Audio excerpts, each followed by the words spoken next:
హైడ్రా అధికారుల నేతృత్వంలో నూతనంగా రాష్ట్ర ప్రభుత్వం ఏర్పాటు చేసిన ఒక సంస్థ ప్రజల సంక్షేమం కోసం, నగర అభివృద్ధి కోసం, మన పూర్వీకులు మనకిచ్చిన సంస్కృతిని కాపాడడంలో భాగంగా ఏర్పాటు చేసిన హైడ్రా సంస్థ వాళ్ళ విద్యుక్త ధర్మంలో భాగంగా హైడ్రా పోలీస్ స్టేషన్ను ఏర్పాటు చేసుకోవడం జరిగింది. ఈరోజు ఆ హైడ్రా పోలీస్ స్టేషన్ ప్రారంభోత్సవ కార్యక్రమంలో నాతో పాటు నగర మేయర్ గద్వాల విజయలక్ష్మి గారు, రాజ్యసభ సభ్యులు అనిల్ కుమార్ యాదవ్ గారు, శాసన మండలి సభ్యులు అద్దంకి దయాకర్ గారు, డిప్యూటీ మేయర్ శ్రీలత శోభన్ రెడ్డి గారు, special chief secretary home Ravi Gupta గారు, అదేవిధంగా హైడ్రా కమిషనర్ రంగనాథ్ గారు, ఇతర అధికారులు, అదేవిధంగా మున్సిపల్ సెక్రటరీ ఇలంబర్తి గారు, పోలీస్ శాఖ అధికారులు, మున్సిపల్ శాఖ అధికారులు, విద్యుత్ శాఖకు సంబంధించిన అధికారులు, ఇతర ప్రభుత్వ అధికారులందరూ కూడా ఈ కార్యక్రమంలో పాల్గొని రాష్ట్ర ప్రభుత్వం ఒక మంచి ఆలోచనతోని ఈ నగర ప్రజలకు 450 సంవత్సరాలు కలిగిన ఈ నగరాన్ని పరిరక్షించడానికి, ఈ నగర ప్రజల యొక్క అవసరాలను, ఆర్థిక అభివృద్ధి కోసం తీసుకున్న నిర్ణయాన్ని ఈరోజు మీడియా మిత్రుల సమక్షంలో చర్చించుకొని భవిష్యత్ కార్యాచరణను నిర్ణయించుకోవడానికి ఏర్పాటు చేసిన అధికారులందరినీ కూడా మనస్ఫూర్తిగా నేను అభినందిస్తున్నా. మీకు అందరికీ తెలుసు, స్వతంత్రం వచ్చిన తర్వాత భారతదేశం యొక్క పరిపాలన ఎట్లా ఉండాలి, ప్రజలకు ప్రజాస్వామిక హక్కులనే కాకుండా ప్రాథమిక హక్కులను ఏ విధంగా అందించాలన్న ఆలోచనతోటి ఆనాటి నేషనల్ గవర్నమెంట్ రాజ్యాంగాన్ని పరిరక్షించడానికి, రాజ్యాంగాన్ని రాయడానికి డాక్టర్ బాబాసాహెబ్ అంబేద్కర్ గారి నేతృత్వంలో ఒక కమిటీని ఏర్పాటు చేసి భారత రాజ్యాంగాన్ని మనం రచించుకోవడం జరిగింది. ఆనాడు మనము మన దేశ ప్రజలు స్వీకరించిన భారత రాజ్యాంగాన్ని పరిపాలన క్రమంలో దాదాపుగా 76 సంవత్సరాలలో 100కు పైగా రాజ్యాంగ సవరణలు చేసుకుంటూ సమాజంలో ఉన్న సమస్యలను ఎదుర్కొంటూ ఆ సమస్యల్ని పరిష్కరించుకోవడం కోసం రాజ్యాంగాన్ని సవరించుకుంటూ ప్రపంచ దేశాల ముందు మన దేశం ఒక బలమైన దేశంగా, ప్రజాస్వామిక దేశంగా, ప్రజల యొక్క హక్కులను కాపాడడానికి అవసరమైతే ఎంత సాహసోపేతమైన నిర్ణయమైనా తీసుకుంటామని చెప్పి మన భారత రాజ్యాంగం నిరూపించడం జరిగింది. మరి మనము రాజ్యాంగాన్ని సవరించుకొని ప్రజలకు ఒక మంచి పరిపాలన అందించాలని పారదర్శకమైన విధానాలతో ముందుకు వస్తున్నప్పుడు తెలంగాణ రాష్ట్రంలో మన పరిపాలనలో అవసరమైన మార్పులను తీసుకురావాల్సిన బాధ్యత పాలకులుగా మా మీద ఉన్నదని నేను భావించిన. ఆనాడు కులీ కుతుబ్ షాయిలు కావచ్చు, నిజాం సర్కార్ కావచ్చు, ఆ తర్వాత స్వతంత్ర భారతదేశంలో ఒక ప్రత్యేక రాష్ట్రంగా ఉన్న హైదరాబాద్ రాష్ట్రం కావచ్చు, ఉమ్మడి ఆంధ్రప్రదేశ్ రాష్ట్రం కావచ్చు, ఈనాడు తెలంగాణ రాష్ట్రం కావచ్చు, చాలామంది ముఖ్యమంత్రులుగా బాధ్యతలు నిర్వహించారు. వాళ్ళందరూ కూడా వివిధ సందర్భాలలో రాష్ట్రానికి అవసరమైన చట్టాలను, శాసనాలను చేసుకుంటూ వచ్చారు. గ్రేటర్ హైదరాబాద్ మున్సిపల్ కార్పొరేషన్ నుంచి హైదరాబాద్ మెట్రో డెవలప్మెంట్ అథారిటీ వరకు రకరకాల సందర్భాలలో రకరకాల నిర్ణయాలను సవరించుకుంటూ ఈరోజు ఒక మంచి పరిపాలన అందించే స్థాయికి మనం ఎదిగినాం.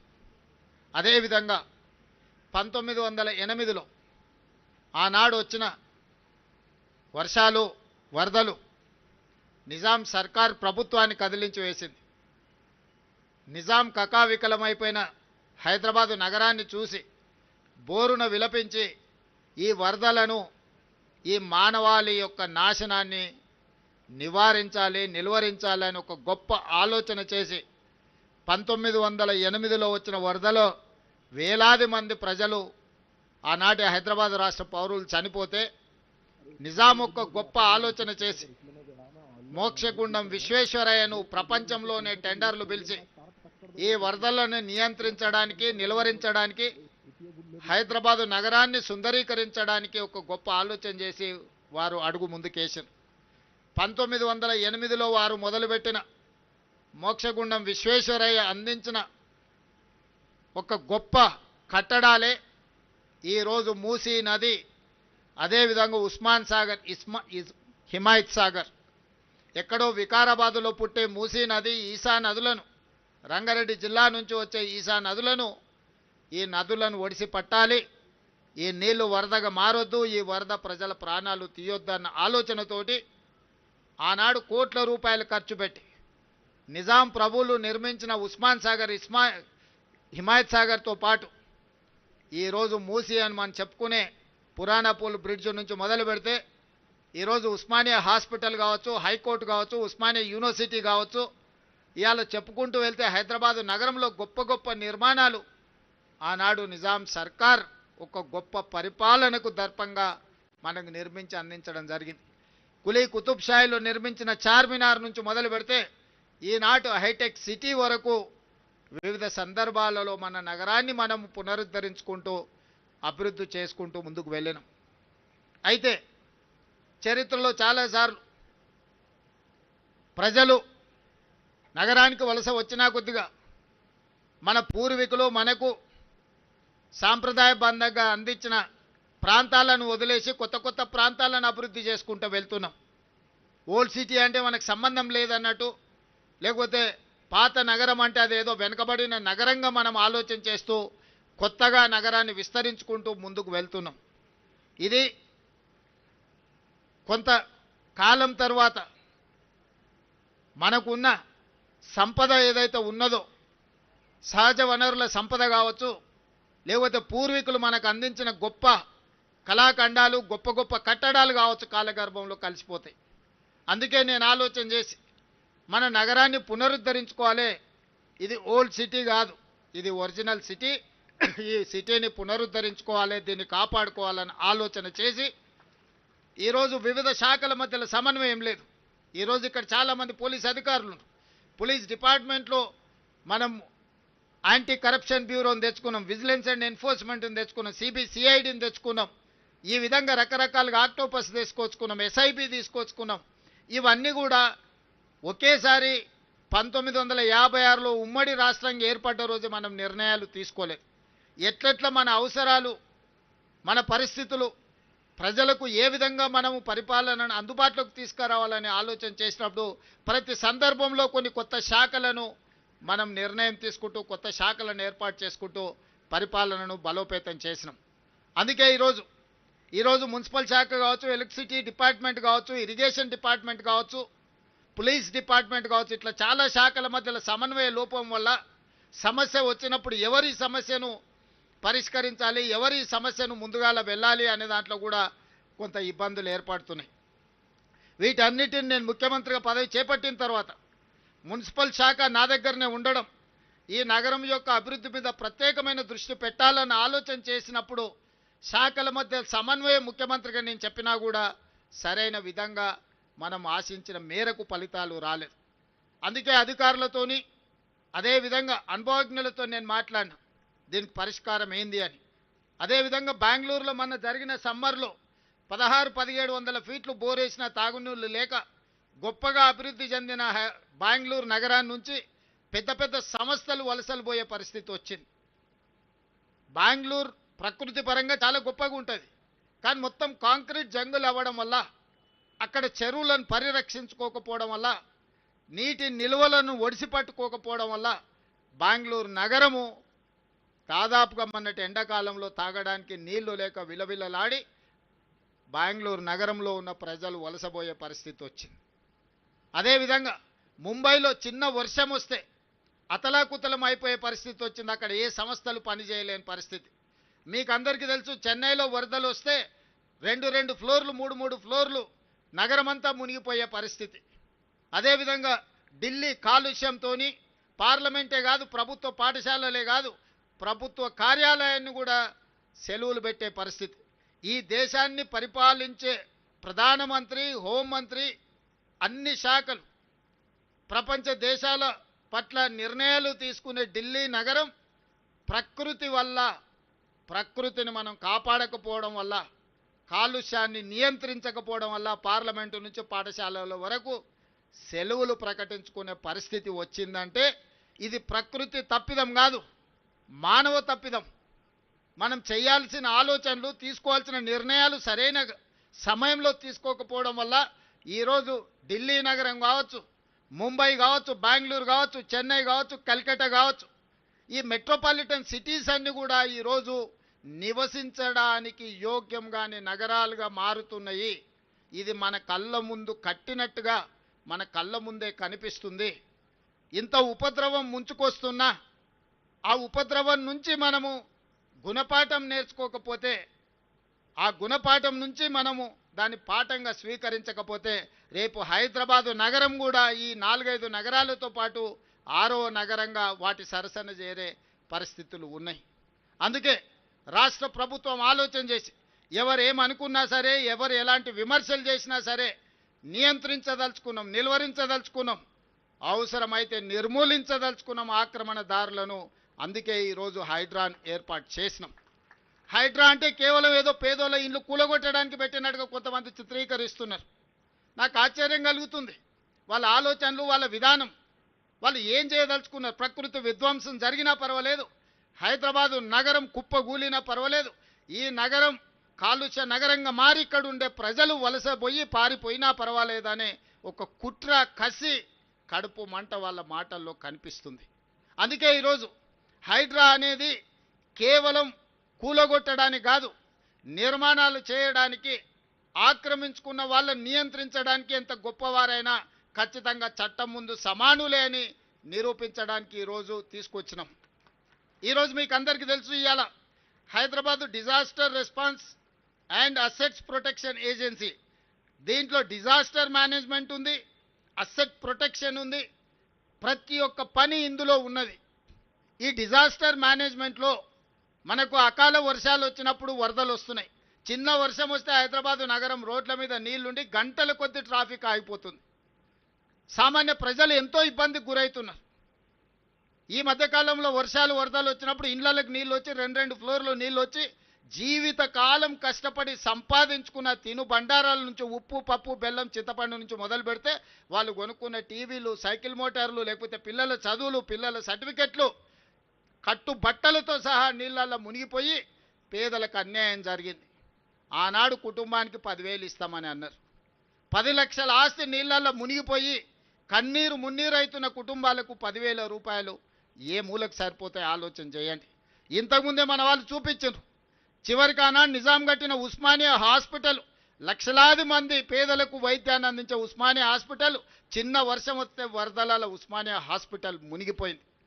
ఇవాళ కాలనీలే నీళ్ళల్లో మునిగిపోతున్నాయి. మరి వీటన్నిటి నుంచి ప్రజల్ని కాపాడాల్సిన బాధ్యత ఈ ప్రభుత్వానికి లేదా? ఈరోజు రోడ్ల మీద చిన్న గాలి వస్తే ఆ గాలికి చెట్లన్నీ ఇరిగి రోడ్ల మీద పడుతున్నాయి, కరెంటు స్తంభాలన్నీ ఇరిగిపోయి పడుతున్నాయి, కరెంటు పునరుద్ధరించలేని పరిస్థితి, కాలనీలకు రోజుల కొద్దీ కరెంటు ఇవ్వలేని పరిస్థితి. ఇదే కాదు, బలవంతులు గేటెడ్ కమ్యూనిటీ అనో లేకపోతే రాజకీయంగా పెద్దలం అనుకున్నోళ్ళు చిన్న చిన్న బస్తీల రోడ్లకు గోడలు అడ్డం కట్టి పేదవాళ్ళు మా కాలనీల వైపే రావద్దు, చూడొద్దు అన్నట్టుగా వాళ్ళు అధికారాన్ని అడ్డం పెట్టుకొని ఈరోజు పేదలకు ఇబ్బంది కలిగిస్తున్నారు. అందుకే వీటన్నిటిని పరిష్కరించడానికి ఈరోజు హైడ్రా కూలగొట్టడానికే ఉంది అని అపోహలు ఏవైతే కల్పిస్తున్నారో, హైడ్రా అనేది ఈరోజు వర్షాలు వస్తే నిమిషాల మీద రోడ్ల మీద కూలిన చెట్లను అడ్డు తొలగిస్తున్నారు. నిమిషాల మీద మీకు కట్టైన మీ కాలనీలకు రాని కరెంటును పునరుద్ధరించే పని చేస్తున్నారు. రోడ్ల మీద నిలబడ్డ నీళ్లను ముందుగానే టెక్నాలజీ వాడి ఏ ప్రాంతంలో 5-6 గంటల తర్వాత ఒక రోజు ముందే ఎక్కడ వర్షం అత్యధికం ఉంది అని అంటే ఆ ఏరియాలో హైడ్రా సిబ్బంది అందరూ సంసిద్ధంగా ఉండి ట్రాఫిక్ను స్ట్రీమ్ లైన్ చేయడమే కాదు, వరదలు వస్తే ఎట్లా ఎదుర్కోవాలి, బురదలో ఎవరైనా చిక్కుకుంటే వాళ్ళని ఎట్లా కాపాడాలి అనే ప్రణాళికలు కూడా ఈరోజు హైడ్రా సిబ్బంది నిరంతరం పనిచేస్తారు. ఇవాళ వేలాది మంది హైడ్రాలో పనిచేస్తున్నారంటే ఇవాళ 1,20,00,000 మంది నగరంలో ఉన్నవాళ్ళు, Hyderabad outer ring road inside core urban reason, ring road లోపల ఉన్న నగరం ఈరోజు 1,20,00,000 మంది ప్రజలు ఉన్నారు. 940 చెరువులు ఉంటే 491 చెరువులు కబ్జాలు గురైపోయినాయి. పెద్ద పెద్ద నాలాలు ఉంటే నాలాలన్నీ మూసుకుపోయినాయి. రోడ్ల మీద ఆక్రమణల గురించి నేను చెప్పాల్సిన పని లేదు.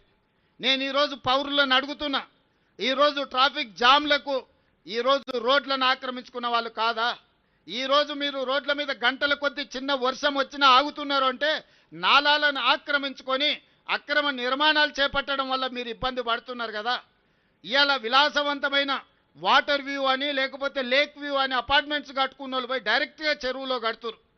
గండిపేట హిమాయత్ సాగర్ లాంటి చెరువులల్లా కట్టినోళ్ళు ఈరోజు వాళ్ళ ఫామ్ హౌస్ల డ్రైనేజీ తీసుకెళ్ళి తాగునీళ్ళలో కలుపుతున్నారు.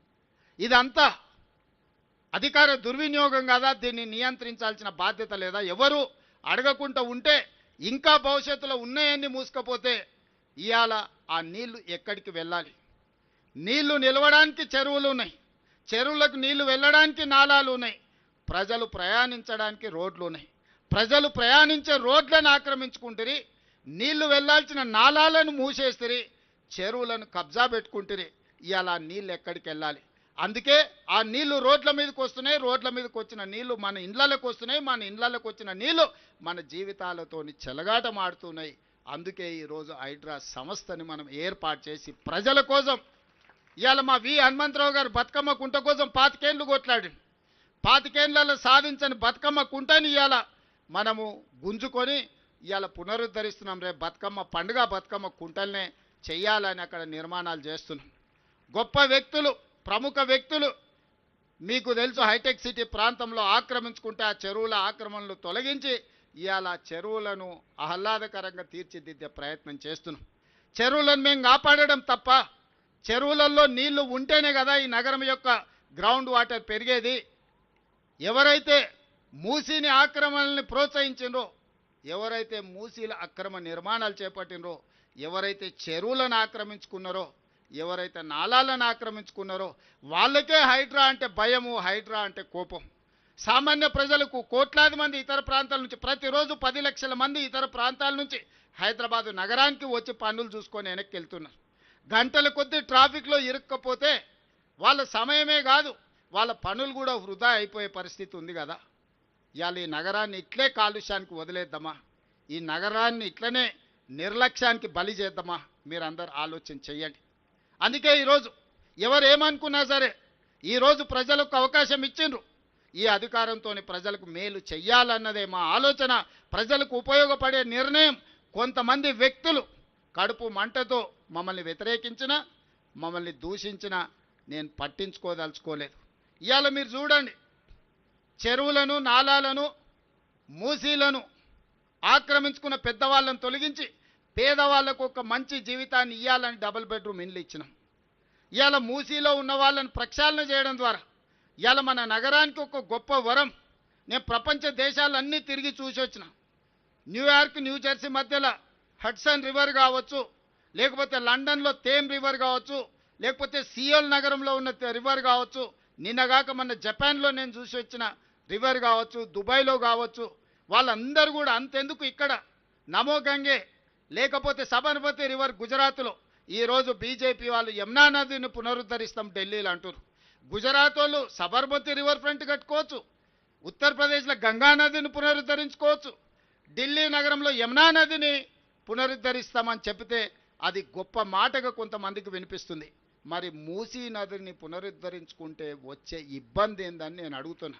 గొప్పగా మనం బతకాల్సిన అవసరం లేదా? ప్రపంచానికి మూసీ ఆనాడు 100 సంవత్సరాల క్రితం అద్భుతంగా మూసీని సుందరీకరించాడు నిజాం నవాబు. ఈరోజు మూసీ నది పరివాహక ప్రాంతంలో నిర్మించిన గొప్ప కట్టడాలను చూడండి, ఆ బ్రిడ్జ్లను చూడండి, ఆ నిర్మాణాల సంపద చూడండి. ఈరోజు కోటి ఉమెన్స్ కాలేజ్లో వీరనారి చాకలి ఐలమ్మ యూనివర్సిటీకి ఇచ్చిన బ్రిటిష్ రెసిడెన్సీని చూడండి. ఒక్క గొప్ప మన సంస్కృతిని మనకు అందించిన వీటన్నిటిని పునరుద్ధరించుకోవాల్సిన బాధ్యత మన మీద లేదా? మనం పునరుద్ధరించుకుంటామంటేనే వీళ్ళకు బాధ అయిపోతుంది, ప్రకృతిని కాపాడతామంటే వీళ్ళకు దుఃఖం వస్తుంది. ఇవాళ చెరువులను కాపాడినా, నాలాలను ఆక్రమణలు తొలగించినా, రోడ్ల మీద ఉండే అక్రమ నిర్మాణాలను కూలగొట్టినా ఈరోజు నగరం యొక్క శోభ పెరుగుతుంది, ప్రకృతిని కాపాడుతాం కదా. ఈరోజు మేము మూసీని, చెరువులను, నాలాలను, రోడ్ల మీద అక్రమ నిర్మాణాలను తొలగిస్తే రియల్ ఎస్టేట్ పడిపోతుంది, రేవంత్ రెడ్డి వెట్లగూల కొడతారన్నారు. సరేనయ్యా, మరి రియల్ ఎస్టేట్ పెంచుదామని 400 ఎకరాలు ఎవరికో ప్రైవేట్ కంపెనీకి కట్టబెడితే 20 ఏళ్ళు వీళ్ళు వానికి అప్పచెప్తే 20 ఏళ్ళ తర్వాత నేను కొట్లాడి వెనకకి తెచ్చి ఒక పెద్ద ఐటీ పార్కును డెవలప్మెంట్ చేస్తే లేదు ఇక్కడ ప్రకృతిని కాపాడాలి, ఇక్కడ చెట్టు ఉంది, పుట్టు ఉంది, పాము ఉంది, పిట్ట ఉంది, పాములు ఎట్లా బతుకుతాయి, పిట్టలు ఎట్లా బతుకుతాయని ఈరోజు ఆ 400 ఎకరాలను అడ్డుకుంటారు. అసలు మీ బాధ ఏంది? చెరువులను కాపాడి మూసి ప్రక్షాళన చేసి నాలాల ఆక్రమణలు తొలగించి రోడ్లను తొలగిస్తే ప్రకృతిని కాపాడినట్టు కదా, ఈ నగరాన్ని సుందరీకరించినట్టు కదా. అక్కడికి పోయి అది చేస్తేనేమో రియల్ ఎస్టేట్ పడిపోతుంది అంటారు. ఇక్కడ పెద్ద పెద్ద పరిశ్రమలను తీసుకొచ్చి ఐటీ అండ్ ఫార్మా కంపెనీలను తెచ్చి లక్షలాది ఉద్యోగాలు ఇప్పించి వేల కోట్ల రూపాయల పెట్టుబడులు తీసుకొచ్చి ఒక ఇన్ఫర్మేషన్ నాలెడ్జ్ సెంటర్ని క్రియేట్ చేద్దాం ఒక 400 ఎకరాల అంటే లేదు ఇప్పుడు ప్రకృతి వాడిపోతుంది అంటారు.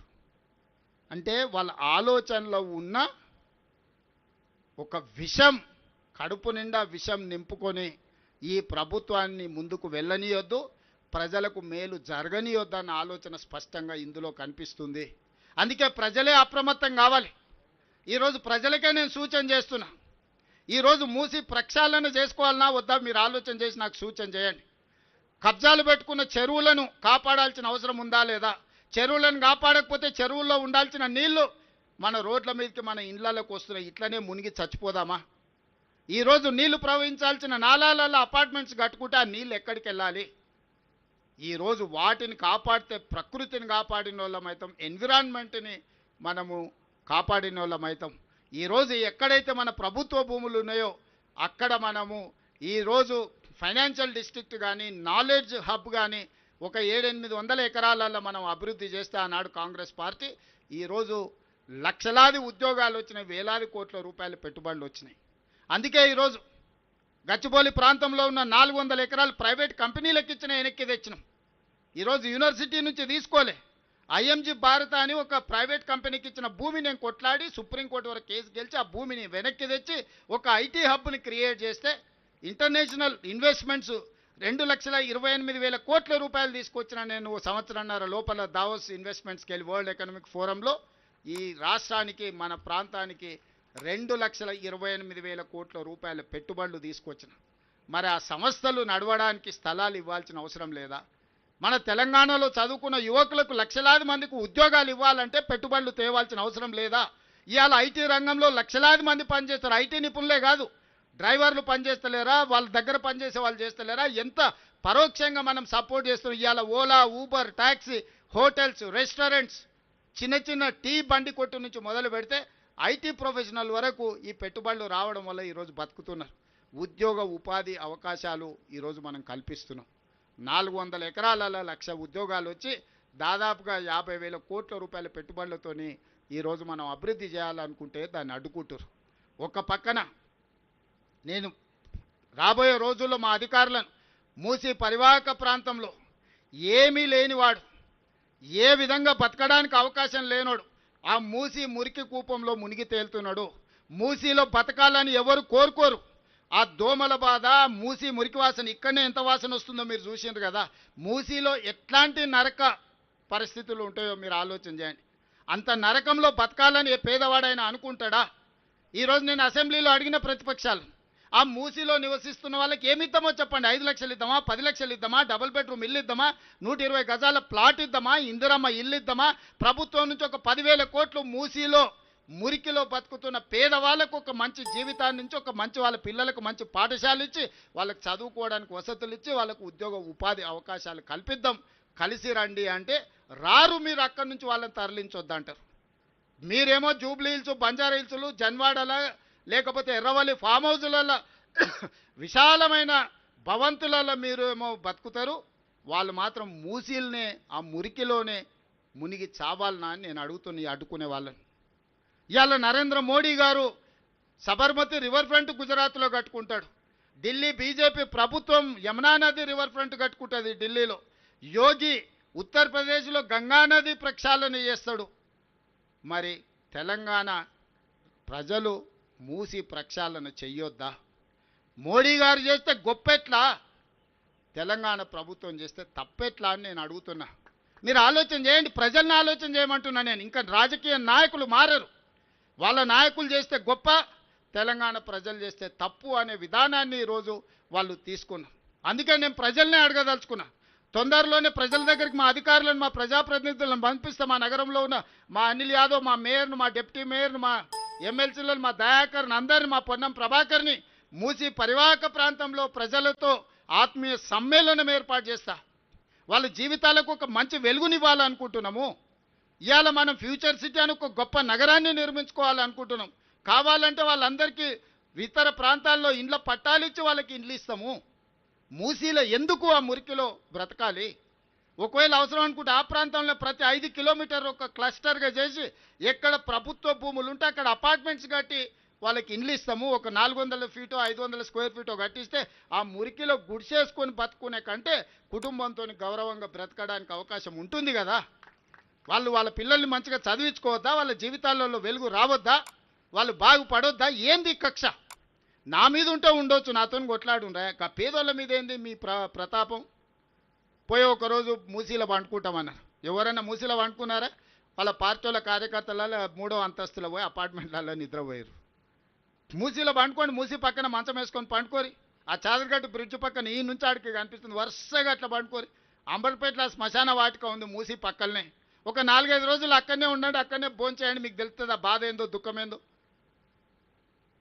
అందుకే ఈ వేదిక మీద నుంచి ఉన్న వాళ్ళకంటే వింటున్న వాళ్ళందరికీ నేను చెప్పదలుచుకున్న, హైదరాబాద్ నగరాన్ని ఆనాడు నిజామే అంత గొప్పగా ఉస్మాన్ సాగర్, హిమాయత్ సాగర్ కట్టి మూసి ప్రక్షాళన చేసి మూసి పరివాహక ప్రాంతంలో అద్భుతమైన కట్టడాలతోని ఉస్మానియా యూనివర్సిటీ నుంచి మొదలు పెడితే ఉస్మానియా హాస్పిటల్ వరకు, హైకోర్టు వరకు, సిటీ కాలేజ్ వరకు, చార్మినార్ ప్రాంతంలో ఉన్న వ్యాపార సంస్థల్ని వారు మనకు ఒక గొప్ప వారసత్వ సంపదగా ఇచ్చిండు. ఈ వారసత్వ సంపదను కాపాడుకొని నగరాన్ని మనం పునరుద్ధరించుకోవాలి. ఇదంతా వదిలేసి కొత్తది నిర్మించుకుంటూ పోతే పాత వారసత్వ సంపద ఏం కావాలి? అందుకే వారసత్వ సంపదను కాపాడుకుంటూ ప్రకృతిని మనము కాపాడుకుంటూ మన నగరాన్ని అభివృద్ధి చేసుకుందాం. ఈ అభివృద్ధిలో భాగంగా హైడ్రా భాగస్వామి అవుతుంది. హైడ్రా అధికారులకు కూడా నా సూచన, మానవీయ కోణంలో మీరు వ్యవహరించాలి. పేదల పట్ల సానుభూతితో ఉండాలి, పెద్దల పట్ల కఠినంగా ఉండాలి. పేదల్ని పెద్దల్ని మీరు ఒకే తాటి మీద కట్టకండి. పేదలను ఏదైనా అనుకోని పరిస్థితుల్లో ప్రభుత్వ భూమిలో కానీ లేకపోతే చెరువులలో కానీ నాలాలో ఉంటే వాళ్ళకి ప్రత్యామ్నాయం చూపిద్దాం. ఈ ప్రభుత్వం ఉన్నదే పేదల కోసం, మంచి పరిపాలన అందించడం కోసం. మీరు లిస్ట్ అవుట్ చేయండి. హైడ్రా అధికారులకు నేను స్పష్టంగా చెప్తున్నా, చాలా పెద్ద సామాజిక బాధ్యతలో ఉన్నారు హైడ్రాలో పనిచేసే ప్రతి వ్యక్తి. ఈరోజు కమిషనర్ నుంచి మొదలు పెడితే కింది స్థాయి వరకు ఉన్న సిబ్బందికి నేను సూచన చేస్తున్నా, ఇది ఒక గొప్ప బాధ్యత. ఇదేదో ఉద్యోగం కాదు, ఇది క్యాజువల్గా పనిచేస్తే కుదరదు. దీనికి కొంత మానవీయ కోణాన్ని తోడు చేయండి. పేదలకు ప్రత్యామ్నాయం ఎట్లా చూపిద్దామో ఆలోచన చేయండి. ప్రణాళికలు తీసుకొని రండి, పేదల్ని ఆదుకుందాం.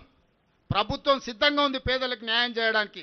పెద్దల పట్ల మాత్రం కఠినంగా వ్యవహరించండి. పెద్దల్ని ఎవరు మీకు ఎంత ఒత్తిడి వచ్చినా పెద్దల గురించి మీరెవరు ఆలోచన చేయాల్సిన పని లేదు. మీ ముఖ్యమంత్రి మీతోనే ఉన్నాడు.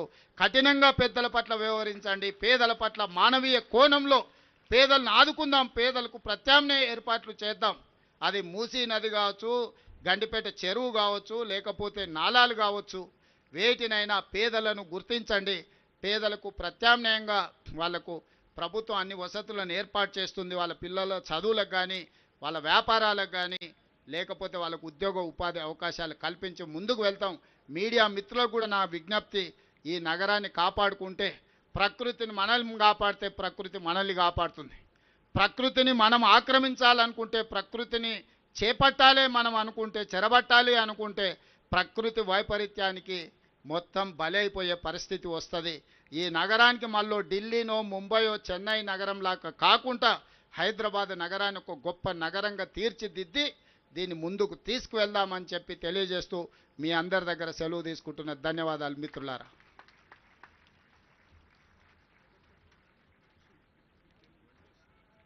Thank you, sir. Thank you very much. I request Shri K. Ilambarti, IAS Secretary, to kindly present a memento to the Honorable Chief Minister and all the other dignitaries on stage.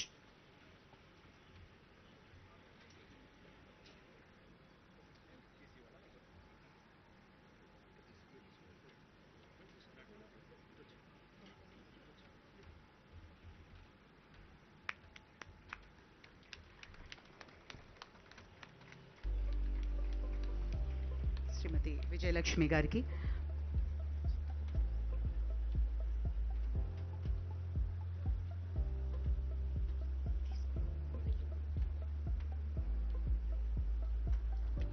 Srilatha Reddy గారికి,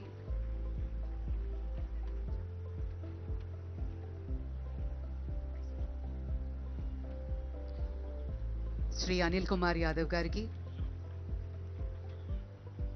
అలాగే అద్దంకి దయాకర్ గారికి,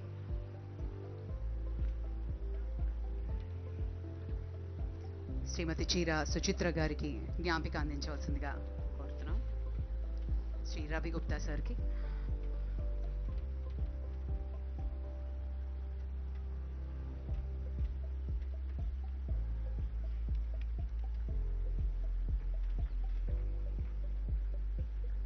శ్రీ రవి గుప్తా గారు,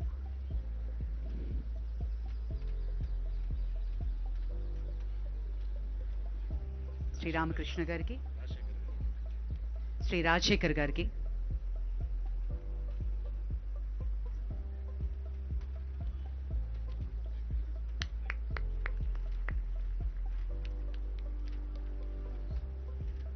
Shri Ravi Gupta and